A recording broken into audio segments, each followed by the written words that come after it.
Hi, young lady. Hello, Rachel. Hello, Shima. Hiya. You are a woman that I would consider to be a strong woman. You are a woman that inspires me because you have created a beautiful home with your husband. Your children are two beautifully strong, lovely mannered girls. You balance life as a mother, a sister, an auntie, and a businesswoman with such class and grace that I admire. You never seem to slow down. You're always working so hard to provide the best for your family and doing what you can within your community also. You seem to have a good sense of self-love and self-worth while being outspoken, driven, and very disciplined. You are one of the strongest women I've ever met in my life. You're making me feel so emotional. Excuse me. You are. It's true. You're making me feel tearful. You're so amazing, Oh, mate. Chanel, they're such lovely words. Thank you so much. Thank you so much. So, question one. Can you tell me a little about where you was born, the area that you was born in, and how that felt to grow up there? Well, I moved around quite a lot. So I was born in Cheltenham, in the West Country. But I was only there for about a year, and my mum and dad were from that area. So that's why I was born there. But then my dad moved around with his job quite a lot. So from there, when I was about 1, we moved to the Isle of Man, which is a little island off Liverpool. Okay. And we lived there. Okay. And my mum ran a little B&B, and my dad was an accountant. That's why we moved there with his business. Not his business, but the business that he worked for. And I was there until I was about 6. Okay. And then we moved to Leicestershire in the Midlands, which is where I would essentially say I grew up, in a little village just south of Leicester. Yeah, tiny village community. A really tiny, tiny little village with a little village school. And I'd ride my bike to school. It was all nice, very nice. Comfort and security. Yeah, very. Yeah, very. It was really nice, actually. That's so lovely. Yeah. That's why it's so nice, Rach. I love it. Was there love in your home when you was growing up? There was. I was really, both my mum and dad have passed away, but I was really close to my mum. She was like proper old school mum, big cuddles and lots of love. My dad was a bit Victorian father, actually. Okay. Like we sat at the dinner table and we weren't allowed to speak. I was one of 4 girls. I am one of 4 girls, and we had to like really behave. And if you didn't behave, you got whacked around the head with a newspaper. Okay. So really he was really strict. Okay. But my mum wasn't. She was a softie. So you had the best of both worlds. Yeah. And I did really love my dad, but he was very different to my mum. Okay. I don't really understand how they ever got together, to be honest, because they were so different. They were honestly so different. So maybe proof that opposites attract. Me and Greg. Yeah. So we're saying that. Do you think you've kind of followed in mum and dad's footsteps, maybe in the man? I have, because firstly, I do think I'd like to think I'm a warm, giving person. Mm-hmm. And I love my girls, and I love Greg, and I love life, and I love my colleagues at work. But I did follow in my dad's footsteps in terms of business. Mm-hmm. And my dad was really proud of me with my job and everything. Okay. And I am quite strict at work, I guess. Yeah. So I do follow those tendencies a bit. Okay. But I have the loveliness of my mum. You do. You do. And this answers my next question. Were your parents together while you was growing up?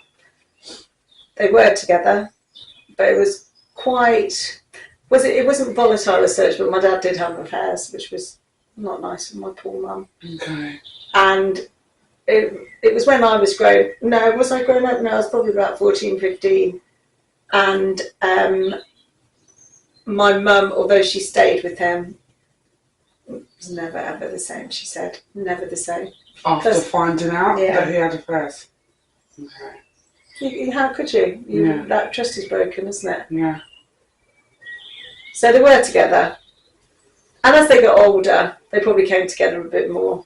And when my mum got ill, my dad looked after her, and They appreciated each other. Yeah, I think so. But it's probably hard for mum. It's a really hard. Different really age. Hard. It's a different age. She had 4 kids. Yeah. It's not nice though, is it? No.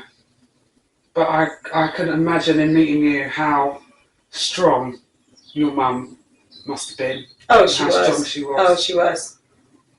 I remember, I just know of 2 affairs, that's all I know about. But the first affair, the husband of the woman came to our house. Okay. My dad had stayed out somewhere. And I must have been about 14 then. And the husband said to my mum, "Your husband is with my wife." And the pair of them drove to my dad's office and confronted him. Okay. So it was a double. She was married too. Yeah. Okay. Yeah. Yeah. Wow. Yeah, it all happens. It all happens. What was the most important value given to you, do you think? From my parents? From your parents, yeah. Well, from my mum, probably honesty. I say integrity from my dad, but that wasn't acting with integrity. But it did have... That was a side of him that didn't act with integrity. Yeah, definitely. But he had other sides of him. Yeah, and he was very kind, like financially very kind. Yeah. I probably do take after my dad a bit like that. Yeah. Like, he would always look after us. And you do seem very more open with financial stuff. Yeah. Not putting anything against Greg.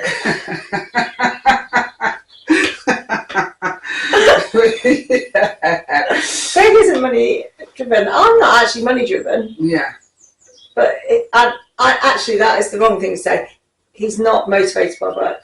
Yeah. He wants to live in his house with his family, do his garden, play tennis, play football, go for lovely walks.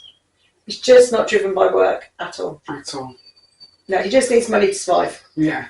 And would you say you are more than driven by work? Oh, I am, definitely. Yeah. I want the best of both. Okay. So I want all my home life, but I want to work as well. Yeah. So it's... Do you think that comes from mum and dad? Yeah, definitely. Even when my mum had all of her kids, she worked. She was a nurse. She worked the whole time. Okay. I'd get home from school and my mum wasn't always there because she'd worked, or she would work nights. Even in the Isle of Man, when she was running her the bed and breakfast place, she was working as well overnight nursing. Okay. So you think you've got a good work ethic? Yeah, and my girls both have good work ethics as well. They do. Yeah, I'm so proud of them. They don't take sick leave or anything. I mean, I remember when they were at school, they had to practically be dead not to go to school. That's the same as death. Yeah, and if they were sick overnight, and Kitty was often sick because she only had a little tummy and she would eat sweets and she'd be sick overnight. I'd say, don't tell anybody at school you've been sick. You've got to go in.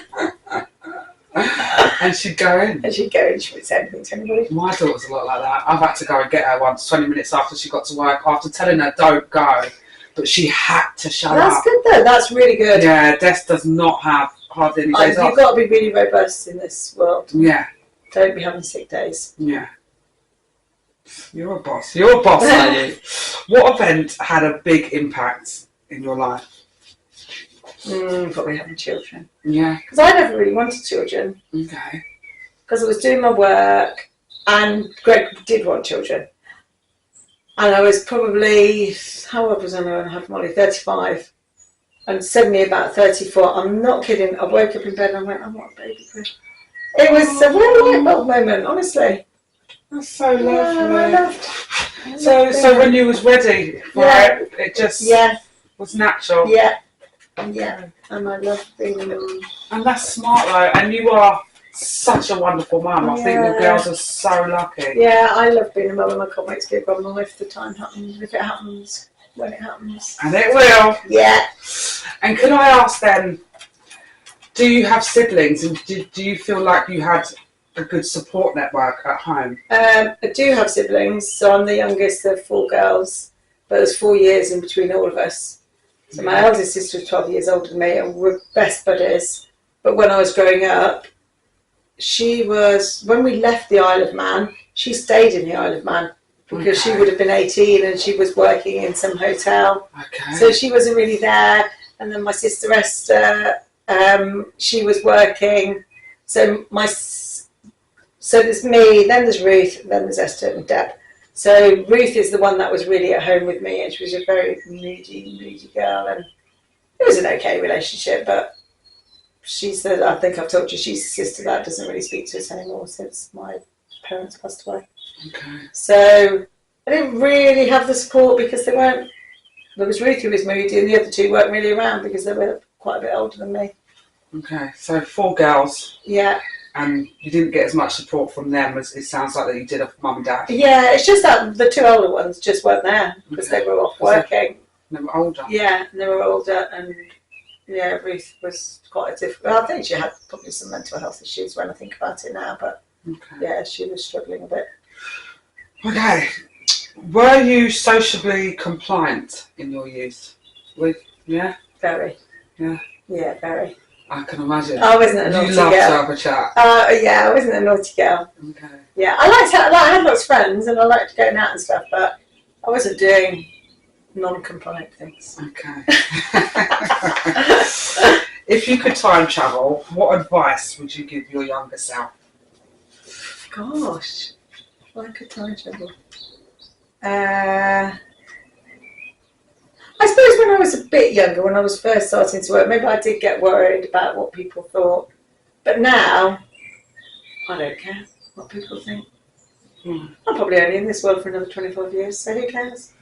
True, but no, you never know. Well, you never know, but I don't get worried about things now. Yeah. I probably would have worried much more. So I had my review with my boss on Monday, and the girl said to me, "Mum, are you worried?" I went, "No," because I know I've worked really hard. I know I've tried my best. Do you think it's getting to that stage in life where you like you said, you've tried your best? Tried my best. So no one can tell you anything now. Yeah, it's exactly You're that. financially exactly comfortable. That. Yeah. And I also think, so I was at a company for a long time, and I got frightened about leaving because I knew it and I knew everybody. And then I got made redundant, and then I went to a few different companies. And I moved when I decided I didn't like the company anymore. Okay. So I guess I could tell myself to be a bit braver, don't be scared about things. Yeah. Maybe that's it. Because you know now, when you make those choices for yourself. Yeah, you can change them if you don't like the choices. Yeah. That's what I say to Molly, because Molly quite likes her job, but it isn't the job forever. Okay. And I say, just... You're young. You're young, look for something else, Molly, do something else. Yeah, that's what I tell her. And that's why she's doing her catering thing. Okay. Yeah, she's doing a catering college. Is she? Yeah. It's at night school, but it's 10 weeks, 2 nights a week. It's in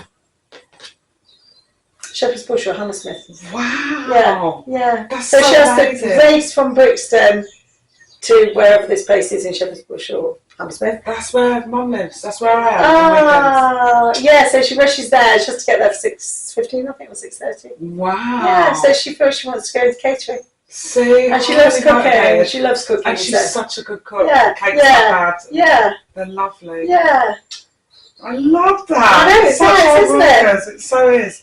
And my next question was, have you created a family of your own? Yes. Yes, we have. Yes, we have a lovely little family. Yeah, 2 beautiful girls. Yeah, I think Greg would have liked more children, but I felt I couldn't. I thought I wanted to be able to do everything with them that I could. Yeah.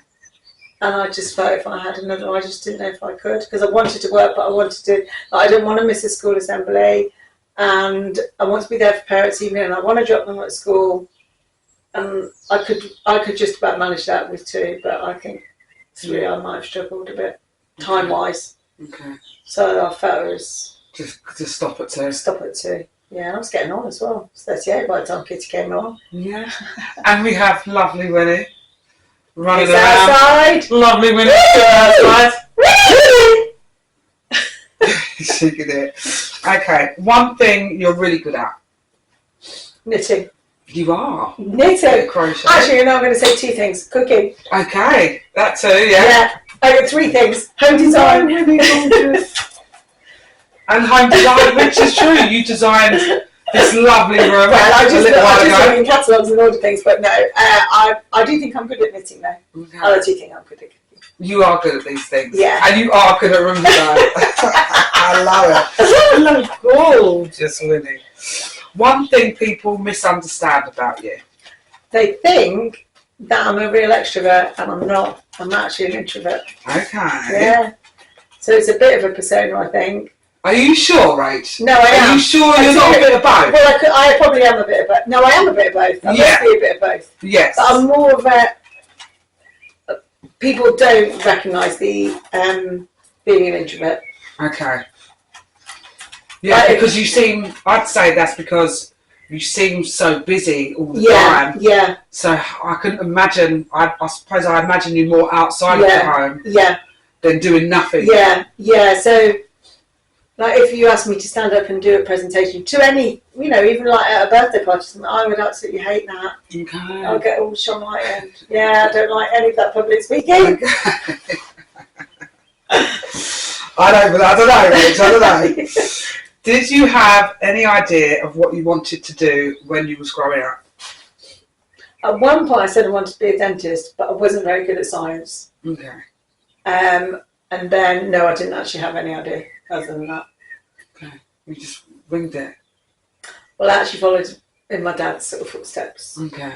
But actually what happened was I started working for the NHS on a sort of trainee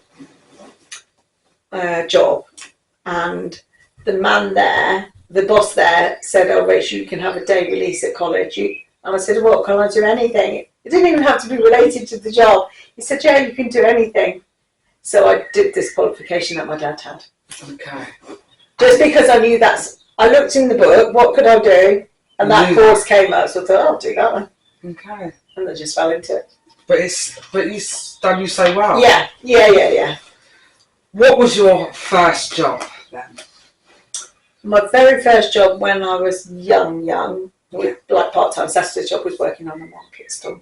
Okay. Selling fruit and veg. Was you? You was a fruit and veg girl? Yeah. I love that. Yeah, and I also worked after that, I worked in Sainsbury's and I worked in Habitat. Okay. And I worked in a betting shop. Okay. So you've done all the retail Yeah, jobs? yeah, done all retail and just stuff to like make money when you're young. Yeah. But your first one was a market stall. Was my fruit and veg. Fruit and veg stall. I love that. What do you do now and do you enjoy it? I'm known as a company secretary, which sounds like I'm a secretary typing, but I'm actually doing the legal compliance for the company that I work for, which is Fuller's, as in Fuller's Pubs. Okay. Do I like it? I do like it. It's very stressful at times and there's too much work. And I never want to fail at anything or let anybody down, so I just take on more work and then have late nights because I'm trying to deliver on everything. But I like working for that business. Hospitality is a really, really fun industry to be in. I really like my boss. He's really nice to me. Okay. Like, really grateful. And so I do like it, actually. This is the best company I've worked for. And I've done this type of work since I left the NHS, like years and years and years ago. Okay. I've always done this type of work. Okay. Please don't work too hard, Rach. But you seem like you have a good balance. Well, like today, I am working from home. I've been and had my hair cut. I'm doing this now with you, but then I'll pick up a bit of work tonight. So, yeah, no, it's all fine. Yeah. It's all fine. Okay. How did you get started in the industry? Well, I'd say it was the NHS man who said, you can do a course. I said, I'll do the course that my dad did, and then just followed my dad. And my dad was actually an accountant and the company secretary, but I just did the company secretary exams. Okay. So I sort of did it because I knew what it was. Yeah. Not because I had a burning desire to do it. And thank goodness for that boss from the NHS that gave you an opportunity. I know, definitely. To branch out and do something different. I know, definitely. I mean, what a waste of NHS resource though. No, why? Because paying for me to do something which was completely unrelated to my job or the NHS. But you still Development. Yes. And you still give back in some way to the best of your ability. I give that with my taxes. There you go. Yeah. And if you wasn't doing something in life that you enjoyed, where would you necessarily be now? Yeah. No, that's very true. You're giving back to society. Yeah, definitely. You give to your family. Yeah, no, I definitely agree with that, Shamel. They've created someone amazing. Yeah, no, I agree. I'm amazing. You're amazing. You're amazing. What relationship skills help you at work? Well, what do you mean by that? What relationship skills? So, Oh, what am I like with people? yeah. Oh, okay. Well, I think that without blowing my own trumpet, I think I'm very friendly. So lots of people, not just things that I'm working on, but team members from different departments will come along and see me and confide in me. So I feel I'm quite an open book, but somebody that people can confide in. They know that I'm not going to go off gossiping about it. Yeah. That I've got their best interests at heart. And you're very encouraging. Yeah, I am. Yeah, no, I am. Yeah, I think the friendliness just really helps because people, you get them on side. Yes. They like, if you ask them last minute, oh my God, I forgot to ask you, please can you do X, Y, Z? Yeah, of course we will, no problem. Yeah, the energy you put out comes back. And I must admit, you have such a wonderful energy. Yeah, yeah. It's like you've known you forever. Yeah. And that is so lovely about you. So I have two bosses. I've got the chief executive, who I report into, and then I've got the chairman, who I sort of have a dotted line to. And he is, without going into lots of detail, he is a family member of Fuller's. So Fuller's, as in Fuller's Pubs, is called Fuller, Smith and Turner, and he is Michael Turner. So he's actually, he's a relative of the business. And he said to me, I don't know why I gave you all that information, because you didn't actually really need that. We didn't. But he said to me, he gave me some feedback from my appraisal, and he said, I never really tell you, Rachel, I don't really give you much feedback, Rachel, but I want to tell you that we all really, really appreciate what you do, and you do it in such a charming way. And it really meant such a lot to me. Because he's Isn't right. that everything to say? And he is so right. I love coming to see you. Oh, thanks. And I love it when you're here. Thank you. Thank you. I love you, Rach. Favourite part about working in your company? I suppose you've kind of I've sort of covered it. I think it's because I get to see lots of people. Yeah. I go out to pubs. Have a chat. Go to pubs. Yeah, be sociable. Yeah, exactly. And actually also feel that I'm contributing my little bit to the business. Yeah. So when the business has problems, they'll come to me. Yeah. You know, maybe they have difficult customers or there's been an issue that needs sorting out, they'll come to me. Yeah. So that's nice, sort of helping. I like that